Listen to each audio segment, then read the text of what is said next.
Reb Sonnenschein is the epitome of a Jew. Every part of him is Yiddishkeit.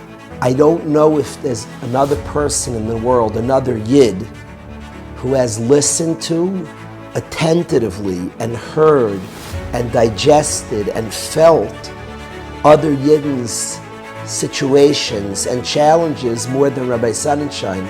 That when they call Rabbi Sonnenschein and they need chizuk, they need advice, he's always willing to drop everything that he's doing.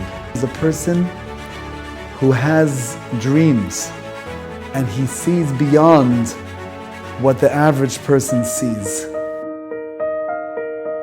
I was present on Shabbos morning when the Baal Tefillah had said Mashav HaRuach in the wrong time of year.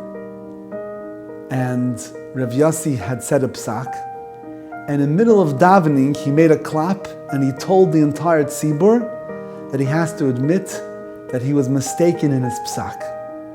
I went over to him afterwards and I said, the drasha you gave before Musaf was incredible, but the drasha that you gave in the middle of davening was unbelievable.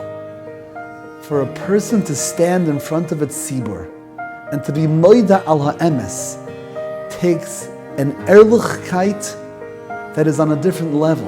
In the yeshiva, it was evident from the Musa Sidarim and from the Chaburas and from the Shiurim that Rabbi Yossi had the capability to lead, guide, and direct people not just in their imminent missions, but in their life missions.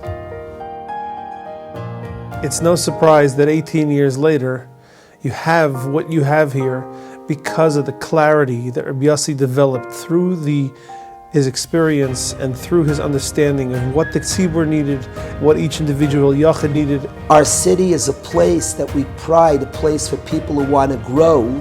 The poster child for our city, Rabbi Sonnenschein, actively leads the city, but the person himself who constantly is growing, adding, closer to Hashem, demanding of himself more, learning something new, constantly exploring, constantly willing to try, to figure out, to start anew. It's quite amazing, or nace, spectacular, what happened here. Kamat didn't have a minyan when he started. There was a Shabbos morning minyan and a Sunday morning minyan, and that's all. And they scrapped around to get a minyan. And then Baruch Hashem, you come together and you see numerous hundreds of mispalim throughout the week, Shabbos programs. It's all done under Rabbi Sonnenschein's auspices, his chizik, his guidance, his enthusiasm that really made this shul what it is today. It's so amazing. You have close to 50 boys that come every Erev Shabbos to learn. And the shul, and Rabbi Sonnenschein especially, has been so welcoming and ensuring the success of this wonderful program. Rabbi Sonnenschein always tells me, whatever you need for this program, let me know. I'm here to make it happen. The amount that was accomplished by Rabbi Sonnenschein and his wife in this community is unbelievable. And it's something that really can't humanly be done in 18 years. When this building was under construction, and I think it was in the late 60s, 70s, who would have thought that there would be one day hundreds of people involved in the shul, davening in the shul, learning, mishmar at night. The vibrancy is unbelievable, and the impact that it had on the community was definitely a big reason why the community took off 15, 16 years ago. One of the main reasons we moved to Waterbury almost 10 years ago is that Rabbi Sonnenschein came to Eretz Yisrael, and I was learning in Kollel at the time, and my wife and I met with Rabbi Sonnenschein, and we were just instantly taken in by his warmth, his depth, his understanding, and his vision for the community. The first weeks that we were here, Rabbi Sonnenschein wanted to meet us Motzei Shabbos, and interestingly enough, we assumed that we were going to be meeting at his house. But no, Rabbi Sonnenschein and his wife came to our house to go meet with us, to get to know us better. My son called me a little over 18 years ago. Rabbi Kaufman wanted to nominate him for the position of the Rav in Bnei Shalom. And I told him that I was afraid for him to take that. The adversity that can sometimes be generated. What I hadn't counted on is the degree of dedication that he brought to this position. And at the same time that he was so dedicated, that he is so dedicated to the klal, an even greater part of what occupies him day to day is a dedication to each individual, to each family. He wants to know the name of every child in the community. Your name counts, you count. Then they ask me where I'm from. I say I'm from Waterbury, Connecticut. And they all freeze, they stop. Do you know Rabbi Sonnenschein? He's legendary. He's something else.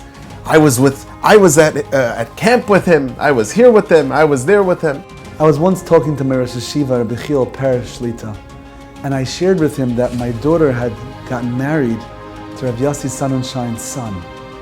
And he stops in his tracks and looks at me and says, that Yid is a tremendous pikeach. Rabbi Yossi has an innate ability to take you on a journey.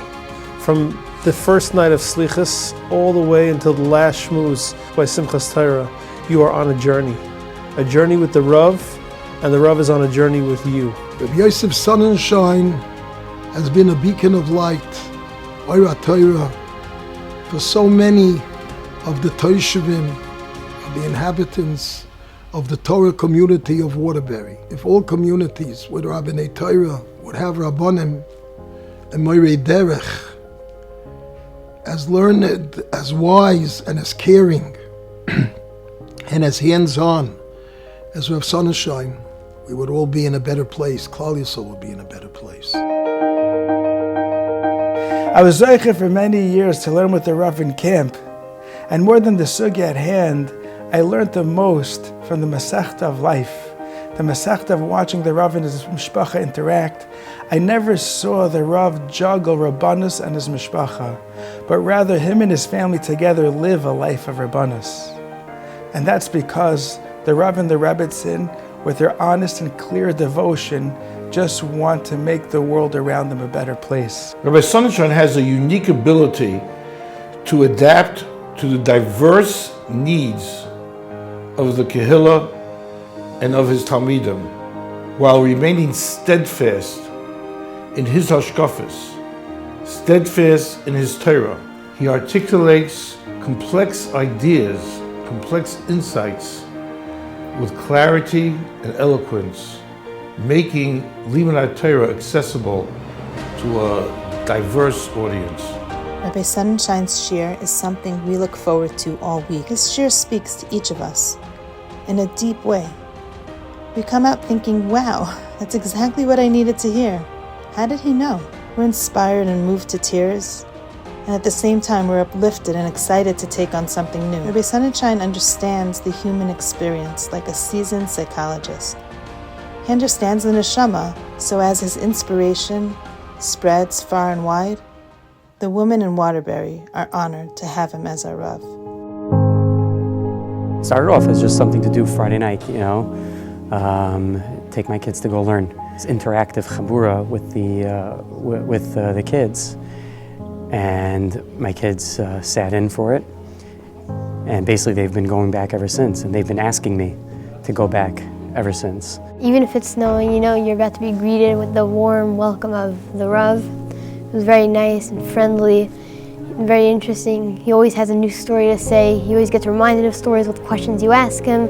We have like Kugel and Nash, and the Rav says some stuff that are relevant to the Parsha and have to do with our life. Sometimes we miss some weeks, but it might be for Simcha, we have to go.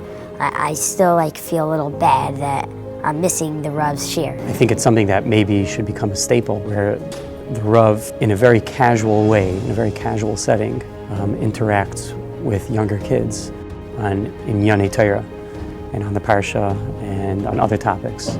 All these kids will take that with them as they grow up. I've seen many late nights and early mornings where my mother-in-law sends off my father-in-law out to yeshiva or to the shul or to help out with Tzorchei Tzibur, and many times it's 5 a.m. or midnight when he's leaving or coming home, and she always does it with a smile, and she's always happy to take care of him. She's always so invested in taking care of her children and people in the community, and it's something that we look up to a lot. As my father gets busier and busier, my mother gets busier and busier, and she keeps him going, and she does everything in the house. She's cooking, she's cleaning, she's always available for us. And even though she's so busy, she's helping, she's cooking suppers for families that have babies. She's saying to Tehillim for, endless hours of the day and the night. She's always there when my father's hands get, to the fullest capacity to be an extra hand.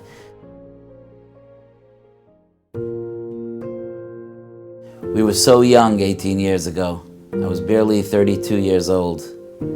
And we entered a new world of a shul, of rabbanos. We were very high on idealism and very low on experience.